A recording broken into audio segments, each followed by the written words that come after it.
कभी भी मेरठ के किसी भी अखबार में एक छोटी सी न्यूज कभी भी आ सकती है। सौरभ सुमन और अनामिका अंबर एंड फैमिली को बुक करने के लिए हम सिर्फ 3 लाख रुपए चार्ज करते हैं। हमको तो बच्चे से 50-50 हजार देते हैं, 2 लाख तो हम खुद अपने ऊपर खर्च करते हैं। देखिए मैं बतला दूं भाई साहब, कभी भी आप दिल्ली से मेरठ के लिए कभी ट्रेन में बैठेंगे ना, तो आपको कुछ दीवारें लिखी ही मिलेंगी, जैसे कि निसंतान दंपत्ति मिले शेख क्लिनिक। अब ऐसा हो सकता है कि आगे चल के वो लाइन ऐसे मिले, निसंतान दंपत्ति मिले शारदा विनीत जी। विनीत जी, रात के इस समय किसका फोन है? देखिए, इस समय रात के पहर में केवल 2 ही लोगों का फोन आता है, एक उधार वाले का और एक जुगाड़ वाले का। और इनको देख के लग नहीं रहा कि उधार वाले। नहीं, इनकी टिप्पणी के बाद नहीं लग रहा। हो सकता है किसी 5 बच्चों वाली का ही फोन हो। तो आइए साहब, मैं थोड़ी सी अलग विधा का हूँ। हमारे बीच में विजय कुमार चौबे जी दिल्ली से आए हैं, वहाँ माता के ऊपर काफ़ी मुक्तक लिखते हैं, मेरे मित्र हैं। और सौरभ भैया का मैं कितना धन्यवाद करूँ मुझे इस मंच से जोड़ने के लिए।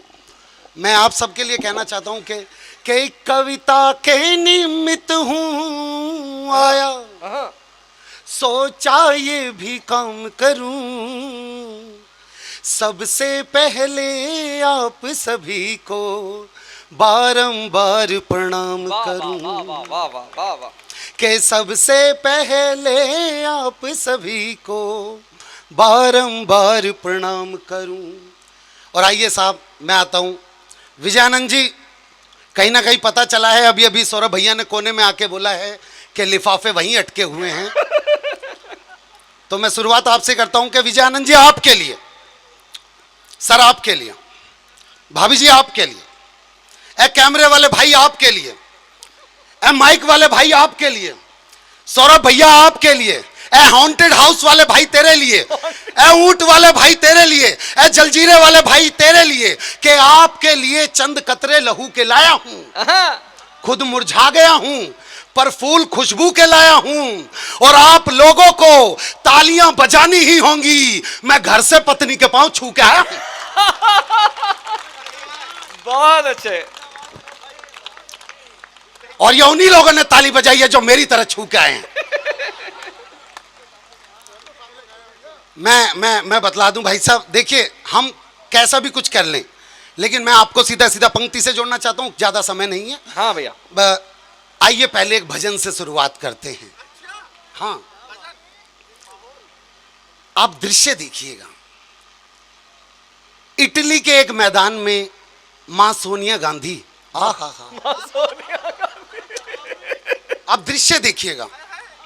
इटली के एक मैदान में मां सोनिया गांधी, बगल में 4-5 मोर पिहू पिहू कुहू कुहू कर रहे हैं, 4-5 फूल खिलने की कोशिश कर रहे हैं। उन 4-5 फूलों के बीच में एक ना खिला हुआ फूल। मां ने उसको बोला, यह भजन आपने राम लखन फिल्म में सुना होगा, पर इसे मेरी दृष्टि से सुनना।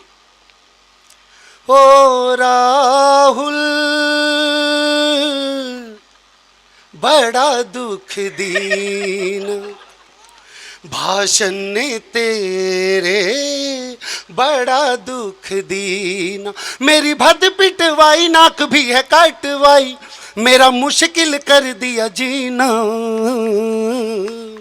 ओ राहुल, पंक्ति तो अब सुनना, माँ बोल रही है, तूने अपना घर ना बसाया, दिग्विजय सिंह तो दूज ले आया। तू है पप्पू, अगर मुझे होती खबर, तुझे देती जन्म कभी ना। ओ राहुल, पहला भजन खत्म हुआ, कृपया करके ताली बजाइए। बहुत अच्छे। अब मैं दूसरा भजन सुनाना चाहता हूं, ये जानते हुए कि वो व्यक्ति हमें कल को धरनों पे बिठा देगा। मैं ये व्यक्तिगत टिप्पणी सिर्फ दिल्ली वालों के लिए कर रहा हूं। हमने फिर भी उस व्यक्ति का चुनाव किया। नहीं, मैं सच बता रहा हूं भाई साहब, आप बड़े खुशनसीब हैं कि आप दिल्ली में नहीं रहते। हमारा तो रोज सामना होता है उससे। अब दूसरा भजन उसे लेके, आपने ये भजन बहुत YouTube पे बहुत ज्यादा भजन चल रहा था, ये मैंने उसकी कुछ पंक्तियां बदली हैं। सौरभ भैया। हाँ भैया, स्वागत। केजरीवाल डरा मारे,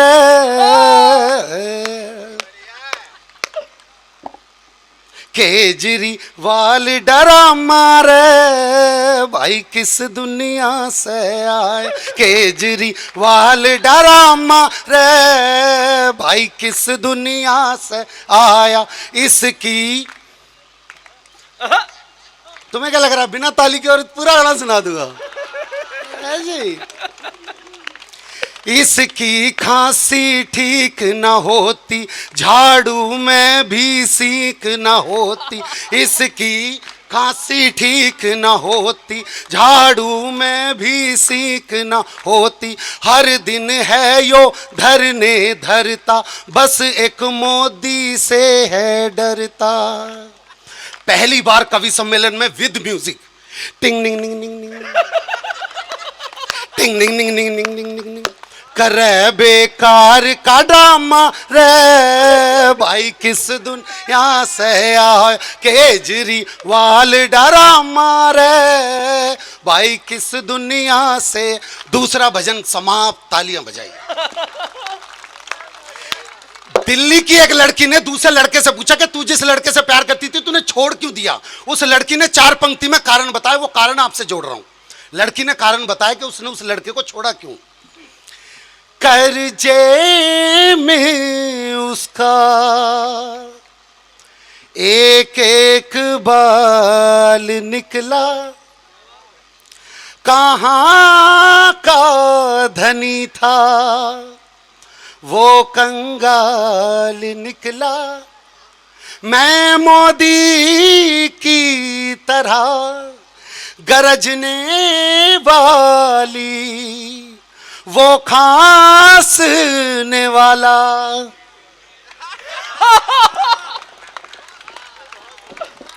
अब बहुत अच्छा सुन रहे हैं और ताली तो उससे भी अच्छा बजा रहे हैं, पर मैं देख रहा हूं फिर भी ये बीच में बैठी हुई महिला, माता जी कोई गलती हो गई तो बताई दीजिए।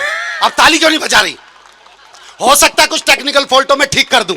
अच्छा हुआ मुझसे पहले टेक्निकल फॉल्ट किसी ने ठीक नहीं किया। आइए, नहीं नहीं, आप ये सोचो कि ये साथ क्यों नहीं बैठे। मैं बतला रहा हूं भाई साहब, देखो एक बात बतलाऊं मैं। पंजाब का आदमी यूपी में फंस जा, बहुत बुरा फंस जा। वो एक पंजाब का आदमी यूपी के कुएं में गिर गया, बोला बचाओ बचाओ बचाओ। यूपी का एक आदमी बोला भैया कौन है भैया? कह रहा भाई 80। कह रहा एक होता तो बचा भी लेता। तो वो बातें बतला रहा हूं मैं टेक्निकल फॉल्ट ठीक करने की कोशिश करता हूं, और अभी भी किसी को ठीक करना है तो बतला दो, मैं रुक सकता हूं। आप एक बार अपना ये हाथ यूं कीजिए, जितनी भी महिलाएं हैं कृपया करके अपना हाथ यूं कीजिए एक बार, कोई बात नहीं। विजयानंद जी वाईफाई हुई है, हाँ बहुत चालाक आदमी हो आप। हाँ तो एक बार सारी महिलाएं हाथ यूं करें और अब इसमें अपने पति की शक्ल याद करें, और तब तक ताली बजा दो जब तक पति पूरा सूझ ना जावे। अब ऐसा नहीं भाई साहब, पुरुषों को भी तरीका बताऊंगा। अच्छा कईयों ने झट से तब ताली भी मार ली, बताओ भाई साहब। सारे पुरुष तो अपना हाथ यूं करो और शक्ल उसकी याद करो जिस बिचौलिए ने ब्याह करवाया था। देखो ताली बजेगी। मैं बतला रहा हूं विजयानंद जी, देखिए मैं भाई साहब एक बात बतला दूं आपको। आप विजयानंद जी का चेहरा एक बार भाई साहब खड़े हो जाइए प्लीज। नहीं बात समझिए प्लीज। देखिए एक बार थोड़ा सा पीछे आ जाओ, लाइट पड़ जाएगी, चेहरे दिख जाएंगे थोड़े से। आप चेहरा 1 मिनट तक ध्यान से देखिए। ये वो चेहरा है जिसे दिखला के पाकिस्तान से दाऊद इब्राहिम मांगा जा सकता है। मैं सच बतला रहा हूं। राजस्थान में एक शहर है लकोई में वैसे तो ना जाने कितने गांव है, लेकिन एक गांव पड़ता है ऐसा भी जिसमें एक कुआं है, जिसपे झाग के नाम लेने पे कुआं जवाब देता है। मैंने जानने के लिए मैं और सौरभ भैया उस कुएं तक पहुंचे। मैंने झाग के नाम लिया विनोद पाल, तो कुएं ने जवाब दिया विनोद पाल। फिर सौरभ भैया ने अपना नाम लिया सौरभ, तो कुएं ने जवाब दिया सौरभ। मैंने सोचा यार विजयानंद जी का भी नाम लेके देख लें एक बार। मैंने जैसे झुक के इनका नाम लिया, कुएं में से कोई आवाज नहीं भाई साहब। मैंने सोचा शायद श्री लगाने से आ जाए। मैंने श्री विजयानंद लेके कुएं में नाम लिया, फिर कुएं से कोई आवाज नहीं आई। उसके बगल में एक कुटिया बनी थी, कुटिया के बाहर एक बाबा बैठे थे। मैंने बोला बाबा कोई गलती हो गई तो बताइए। मैंने अपना नाम लिया विनोद पाल, तो कुएं ने जवाब दिया विनोद पाल। सौरभ भैया ने अपना नाम लिया तो कुएं ने जवाब दिया सौरभ। जब मैंने विजयानंद जी का नाम लिया तो कुएं ने जवाब क्यों नहीं दिया? तो बाबा ने बोला बेटे दुनिया में विनोद पाल का जवाब हो सकता है, सौरभ जी का सब जवाब हो सकता है, पर विजयानंद का कोई जवाब नहीं है। वो लाजवाब व्यक्ति हैं। भाई साहब आपने जैसा बोलने के लिए कहा था वैसा कहते हैं।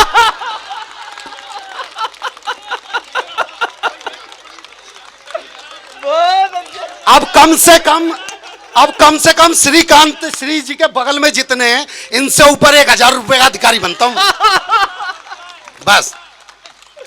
मतलब ये इतने सीधे आदमी भाई साहब। अब यकीन मानो घी की दुकान पे गए, बोले जी 2 रुपए का घी दे दो। घी वाले ने सर से पांव तक देखा और फिर घी में उंगली डुबो के इनके हाथ पे एक बूंद छोड़ दी। ये भी चाट के बोले हाँ यही वाला तोल दे तोल दे। एक शराबी पहुंच गया डॉक्टर के पास, उसके मुंह से शराब का भपका है। डॉक्टर बोला पीते हो शराबी? मंगा लीजिए। भाई साहब इसमें जाता ही क्या है? मैं बतला रहा हूं विजय जी, देखिए मैं आपको, मेरे पास ज्यादा समय नहीं है लेकिन मैं आपके बीच में जोड़ना चाहता हूं। भाई साहब मैं सीधा सीधा सुना देता हूं। आप में से बाबूजी कई लोग जानते होंगे, पहले के टाइम में जब लड़की की विदाई होती थी तो उसका मामा उस लड़की को उठा के डोली वाली कार तक छोड़ने जाता था। अब आप ये देख लीजिए जिस घर में वो होना है, घर ये है और डोली वाली कार खड़ी है बाहर जहां पार्किंग है। अब दृश्य कुछ ऐसा है कि लड़की का वजन है 140 किलो और लड़की है अग्रवाल की और कोई सगा मामा है नहीं। पर अग्रवाल जी ने एक अच्छा काम कर रखा है कि ब्याज पे पैसे बांट रखे हैं। अब उनको पंडित जी ने बोला भाई लड़की का मामा उठा के लेके जाए, तो वो लड़की का बाप देख रहा है कौन उठाएगा, सगा मामा तो है नहीं। इतने में कुछ लोग होते नहीं शादी में जिनके अंदर चूल होती है एक तरह की। भाई साहब कोई काम हो तो बताना, कोई काम हो तो बताना, कोई काम हो तो बताना। अब खुद का वजन 40 किलो, लड़की के बाप से बोल बैठा भाई साहब कोई काम हो तो बताना। अब काम तो उसका इंतजार कर रहा था। बोला जा चुटकी को लेके जा। अब उसने चुटकी देखी।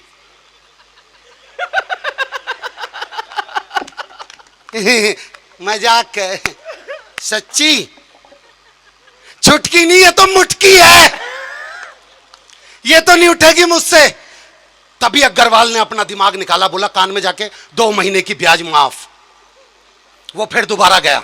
अब उसने लड़की को उठाने की एक छोटी सी कोशिश करी, रीढ़ की हड्डी में से चटक की आवाज आई। बगल में यही काव्य और ग्रंथ वहीं पे घूम रहे थे। इनको पता चल गया कि अंकल जी उठा नहीं पाएंगे। इन्होंने गाना गाना स्टार्ट किया। खून में तेरे मिट्टी, मिट्टी में तेरा खून, ऊपर अल्लाह नीचे धरती, बीच में तेरा जुनून। भाई साहब उसने लड़की उठा ली। अब दृश्य तो यहां पे था कि यहां से जितनी दूर पार्किंग है इतना बड़ा घर का रास्ता, वो लड़की को लेके चला। आधे रास्ते तक पहुंचा ही था कि लड़की के मन में फिर मां के प्रति प्यार जग गया। वो उसकी बाहें तोड़ती हुई फिर मां की तरफ भाग के आ गई। लड़की का बाप जा लड़की लेके आ। कह रहे लेके आ मतलब यहां आधे रास्ते तक तो लिया था, यहां पे तो भेजो उससे आगे तभी तो लेके जाऊंगा। फिर अग्रवाल जी ने दिमाग चला कर अब 4 महीने की ब्याज माफ। उसने फिर दोबारा लड़की उठाई, लेकिन दृश्य दूसरा। उसकी बड़ी बहन जो कि 160 किलो की थी, जब उसने 140 किलो फिर कंधे पे उठा लिया, उसकी बड़ी बहन जो कि 160 किलो की थी, उसने अपना 15 किलो का हाथ उसी कंधे पर रख के बोली देख ससुर का सम्मान करना है, सास का सम्मान करना है, देवर को भाई की तरह रखना है, नंद को कह तू लिख के दे दे मैं गाड़ी में दे दूंगा। वो आगे बढ़ा भाई साहब। आगे एक बच्चा, अंकल जी कल रात को शादी का लड्डू नहीं खाया, एक लड्डू खिला दो तो जाने दूंगा। कह हट जा। नहीं अंकल जी लड्डू नहीं खाया, शादी का लड्डू खिलाओ तो जा। कह साले तू मेरी 13वीं का लड्डू खा कर मरने का। अब थोड़ा सा आगे बढ़ा के लड़की का बाप हो मेरी फूल सी बच्ची। कह रहा तेरी फूल सी बच्ची ने मेरे फूल चुगने वाले काम कर रखे हैं। वो थोड़ा सा आगे और बढ़ा, लड़की की बुआ आ गई। लड़की की बुआ पैरों में गिर के बोली, अरे ना ले जान तू, मैं मर जाऊंगी पर ना ले जान दू। बोला यो हाथ से छूट के मर गई ना तो सच में पतली होके मर जाएगी कसम से। बुआ साइड में हट गई। जैसे ही वो गेट के पास पहुंचने वाला था, इतने में उसकी पत्नी रो रही। बोला नहीं सुनीता बिल्कुल मत रो। रो क्यों रही है? कह रही या तो आज ये विदा हो जाएगी या फिर मैं विधवा हो जाऊंगी। वो गेट के बिल्कुल पास पहुंचा, इतने में से पीछे किसी ने आवाज लगाई, कह रहा अरे भाई लड़की की दादी कुछ कहना चाह रही है। बोला बे क्या सुपारी उपारी ले रखी है क्या मेरी? अब लड़की की दादी आई। अरे बोलना। कह रहे भैया सांस फूल रहे हैं। कह रहे किसी को उखड़ भी तो रहे हैं। अब दादी ने बोलना स्टार्ट किया, वही पुराने टाइप की दादी। हो मेरी चिड़िया उड़ गई रे। बोला किसी के तोते भी तो उड़ा रही है। अब वो और आगे बढ़ा। वो जैसे गेट के बाहर गाड़ी खड़ी थी, गाड़ी को बोला जल्दी से दरवाजा खोल। कह रहे जी यो गाड़ी नहीं है, 6 गाड़ी छोड़ के। वो 6ठी गाड़ी तक पहुंचा, कह रहा दरवाजा खोल। कह रहे जी यो वाला जाम है, वहां से लेके आओ। वो उधर से लेके जाने लगा। एक लड़का बोला अंकल जी पीछे हो जाओ। कह रहा क्यों क्या हो गया? कह रहा अंकल जी यहां से गाय आ रही है। बोला गाय को बोल यहां से भैंस आ रही है। फिर उसने लड़की विदा कराई। विदा कराते के संग जैसे ही चैन की सांस ली, लड़की का बाप बोला चैन की सांस क्यों ले, अभी तो पग फेरा भी होना है। तो आइए इसी तरीके से हंसते रहिए। Thank you thank you.